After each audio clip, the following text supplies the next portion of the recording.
Au cours d'une visite au Sierra Leone, pays d'Afrique de l'Ouest, j'ai participé à une réunion conduite par Mariama, dirigeante de primaire de Pieux. Elle a fait avec tellement d'amour, de grâce et de confiance en soi qu'on aurait pu penser qu'elle était membre de l'Église depuis très longtemps.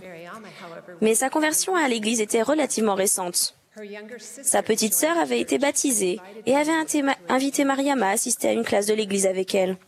Ce jour-là, la leçon portait sur la loi de chasteté et le message donné l'avait profondément impressionnée. Elle a demandé à être instruite par les missionnaires et a vite obtenu un témoignage de Joseph Smith, le prophète. Elle s'est fait baptiser en 2014 et sa fille a été baptisée le mois dernier. Les deux enseignements fondamentaux qui ont mené à la conversion de Mariama sont la loi de chasteté et la mission prophétique de Joseph Smith. Deux vérités que le monde considère souvent comme insignifiantes, dépassées ou gênantes. Mais Mariama a témoigné s'être ressentie comme un papillon attiré par la lumière. Elle a dit, en trouvant l'Évangile, je me suis trouvée moi-même. Elle a découvert sa valeur à travers des principes divins. Sa valeur de fille de Dieu lui a été révélée par le Saint-Esprit.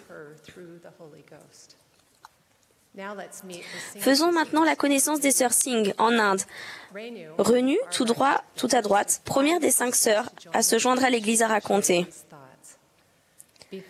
Avant de commencer à m'intéresser à l'Église, je ne me voyais pas comme quelqu'un de spécial. J'étais une personne parmi tant d'autres, et ni la société dans laquelle je vivais, ni ma culture ne m'avaient enseigné que j'avais de la valeur en tant qu'individu. Lorsque j'ai appris par mon étude de l'Évangile que j'étais une fille de Dieu, un changement s'est opéré en moi. Je me suis soudain sentie vraiment spéciale. C'était Dieu qui m'avait créée. Mon âme avait une grande valeur et ma vie avait un sens. Avant d'avoir l'Évangile, j'essayais en permanence de prouver aux autres que j'étais quelqu'un de spécial. Mais une fois que j'ai appris la vérité, à savoir que j'étais une fille de Dieu, je n'ai plus rien eu à prouver à personne. Je savais que j'étais spéciale. Ne pensez jamais que vous n'êtes rien. Le président Monson a parfaitement illustré cela par les paroles suivantes.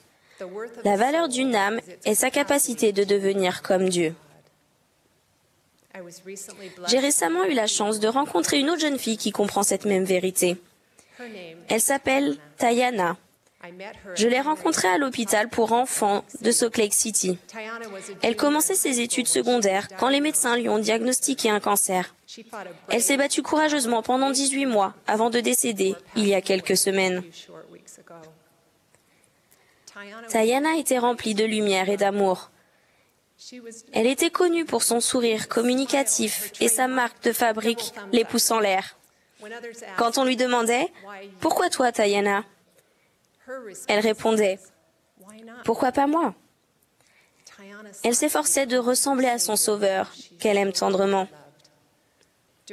Au cours de nos conversations, j'ai appris que Tayana comprenait sa valeur divine. Sa connaissance qu'elle était une fille de Dieu lui a donné la paix et le courage nécessaires pour affronter positivement sa terrible épreuve. Mariama, Renou et Tayana nous enseignent que le Saint-Esprit nous confirmera à chacune notre valeur divine. La connaissance certaine que vous êtes une fille de Dieu influencera chaque aspect de votre vie et vous guidera dans le service que vous rendez chaque jour. Le président Kimball l'a expliqué par ces paroles magnifiques. Dieu est votre Père, il vous aime. Pour votre Mère céleste et lui, votre valeur est inestimable. Vous êtes unique, un être unique composé de cette intelligence infinie qui vous donne droit à la vie éternelle. Qu'il n'y ait aucun doute dans votre esprit quant à votre valeur en tant que personne. Le seul but du plan de l'Évangile est de permettre à chacune de vous d'atteindre la pleine mesure de son potentiel, à savoir la progression éternelle et la possibilité d'obtenir la divinité. Je souligne qu'il est nécessaire de faire la différence entre deux mots importants, valeur et dignité. Ils sont différents. Avoir de la valeur spirituelle signifie que nous nous estimons de la manière dont notre Père Céleste nous estime, non comme le monde le fait. Notre valeur a été déterminée avant que nous venions sur cette terre. L'amour de Dieu est infini et il demeurera à jamais. La dignité, elle, s'obtient par l'obéissance. Si nous péchons, nous perdons en dignité, mais jamais en valeur. Nous continuons de nous repentir et de nous efforcer de ressembler à Jésus, ayant la même valeur qu'auparavant. Comme Brigham Young l'a enseigné, même le dernier, le plus petit des esprits vivants sur terre, vaut des mondes. Quoi qu'il arrive, nous avons toujours de la valeur aux yeux de notre Père Céleste. En dépit de cette vérité merveilleuse, combien d'entre nous ont, de temps à autre, des pensées ou des sentiments négatifs sur elles-mêmes? C'est mon cas. C'est un piège dans lequel il est facile de tomber. Satan est le père des mensonges, surtout lorsqu'il s'agit de nous tromper sur notre nature et notre but divin. Nous dénigrer ne nous avance à rien. Au contraire, cela nous empêche de progresser. Et l'on nous a souvent enseigné, nul ne peut vous abaisser sans votre consentement. Nous pouvons arrêter de comparer ce qu'il y a de pire en nous à ce qu'il y a de meilleur en quelqu'un d'autre. La comparaison nous prive de la joie. Par contre, le Seigneur nous assure que si nous avons des pensées vertueuses, il nous donnera confiance, la confiance qui nous permet de savoir qui nous sommes vraiment. Plus que jamais, nous devons prêter attention à ces paroles. Que la vertu orne sans cesse tes pensées. Il a dit, alors ton assurance deviendra grande en la présence de Dieu, et le Saint-Esprit sera ton compagnon constant. Le Seigneur a révélé à Joseph Smith, le prophète, cette vérité supplémentaire. Celui qui reçoit de Dieu, qu'il considère que c'est de Dieu, et qu'il se réjouisse de ce que Dieu le considère comme digne de recevoir. Comme ce verset l'explique, quand nous ressentons l'Esprit, nous reconnaissons que ce que nous éprouvons vient de notre Père Céleste aimant. Nous le reconnaissons et le louons pour ses bénédictions. Alors, nous nous réjouissons d'être considérés comme dignes de recevoir. Imaginez que vous lisiez les Écritures un matin et que le Saint-Esprit vous murmure doucement que ce que vous êtes en train de lire est vrai. Pouvez-vous reconnaître l'Esprit et être heureuse d'avoir ressenti son amour et d'avoir été digne de recevoir? Celles d'entre vous qui sont mères peuvent peut-être le ressentir en étant agenouillées aux côtés de leurs enfants de 4 ans lorsqu'il fait sa prière du soir. Un sentiment vous envahit tandis que vous l'écoutez, un sentiment de chaleur et de paix. Cela dure un bref instant, mais vous savez qu'à ce moment, vous êtes considéré comme digne de recevoir. Les manifestations spirituelles spectaculaires, si tant est qu'ils s'en produisent dans notre vie, sont rares. Mais nous pouvons fréquemment goûter les doux murmures du Saint-Esprit qui attestent notre valeur spirituelle.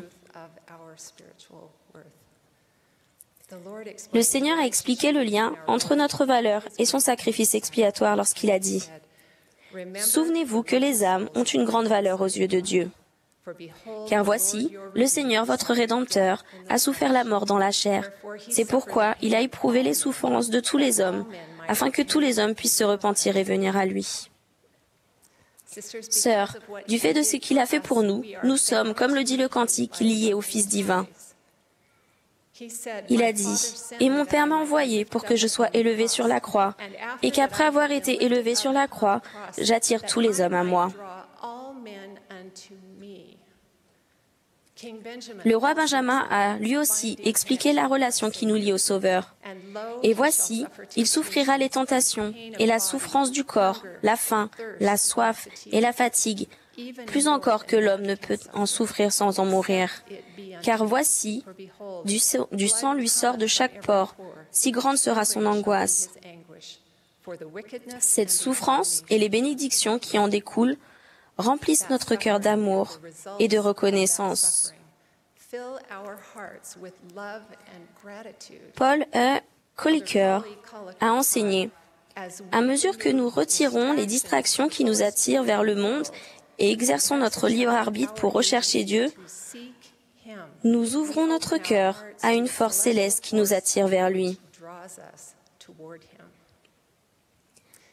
Si l'amour que nous ressentons pour le Seigneur et ce qu'il a accompli pour nous dépasse l'énergie que nous accordons à nos faiblesses, aux doutes quant à notre valeur ou aux mauvaises habitudes, alors il nous aidera à surmonter les choses qui nous font souffrir.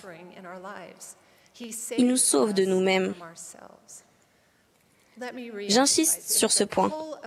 Si l'attraction du monde est plus forte que la foi et la confiance que nous plaçons dans le Sauveur, alors l'attraction du monde prévaudra à chaque fois. Si nous choisissons de nous concentrer sur nos pensées négatives et doutons de notre valeur au lieu de nous accrocher au Sauveur, il devient plus difficile de ressentir les murmures du Saint-Esprit. Mes sœurs, ne doutons pas de notre identité. Bien qu'il soit plus facile d'être spirituellement passif que de faire l'effort de nous rappeler et d'embrasser notre identité divine, nous ne pouvons pas nous permettre de nous relâcher en ces derniers jours. Puissions-nous être fidèles dans le Christ. Puisse-t-il nous consoler et que ses souffrances, sa mort, sa miséricorde et sa longanimité, et l'espérance de sa gloire et de la vie éternelle demeurent à jamais dans notre esprit.